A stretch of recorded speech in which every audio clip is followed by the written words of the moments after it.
What is going on, guys? Grave here today. I'd like to talk about the new Mythic items coming to the Elder Scrolls Online in Update 46.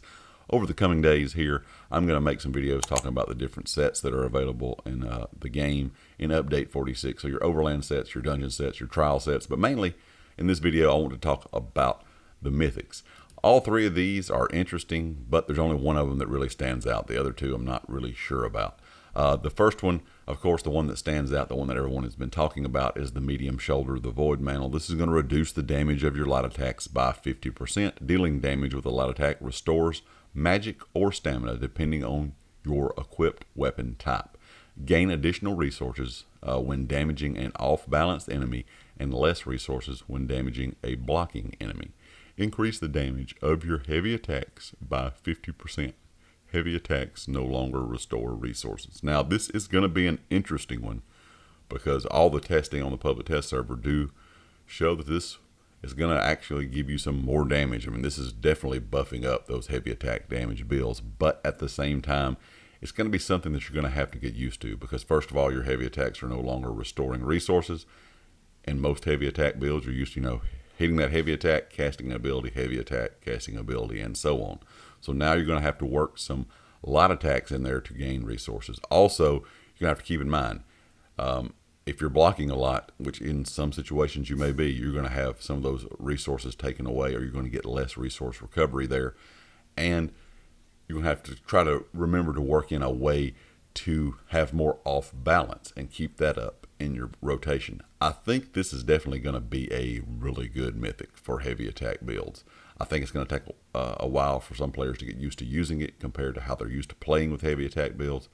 I don't think it's going to completely get rid of Oaken Soul usage, but at the same time, I think in some scenarios where Oaken Soul's passives are really not helping you, especially in some group content, this may be a better option. We'll kind of have to wait and see. The next one is the light shoes called the Mad God's Dancing Shoes. I'm not sure if this was made for more of a role-playing thing or not because it really does not seem to have a whole lot of use in combat. But while in combat, roll dodging creates a random effect. This effect can occur once every 3 seconds. The first effect is create a cheese wheel under an enemy within 15 meters and deal magic damage to those enemies in 3 meters after 1 second. Deal physical damage to enemies facing you after 1.5 seconds. Deal magic damage to the nearest enemy. Gain major expedition for 4.5 seconds. Restore stamina. Reduce the cost of your next non-ultimate ability or gain an ultimate. Now, there's a few things in there that actually would be pretty handy, but some of them I don't think would be, considering this is a random effect. If this thing was creating different damage stuff or resource gain after you're moving around, that's not really a bad thing. But the way this is set up, like I said, it seems more like a role-playing kind of idea. Unless there's something that I'm missing, I just don't see it being very useful or being used very often by anyone in any combat situation.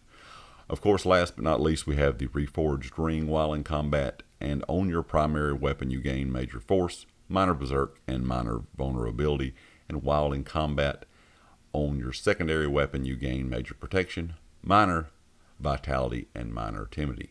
Now, this is going to be something that I don't see being bad by any means, but at the same time, you already can gain a lot of those passives from other things in the game pretty easily for the most part. So will this be a situational thing you could use? Definitely. If they start to nerf stuff in the future, your ways of gaining these passives, it could definitely also be something that is very usable. That could be what they have in mind. Maybe they have in mind down the road, we're going to change this or change this. With subclassing, that could be where this ring could come in and be a game changer. But as of right now, the way the game stands, I don't really see the ring being used that often, maybe in only certain situations. Anyway, guys, leave me a comment with your thoughts. Let me know what you think about these three new Mythics. Let me know if you're excited about, of course, any of them. And, of course, if you like the video, hit the like. If you have not subscribed yet, please do so. And I'll catch you next time. Peace.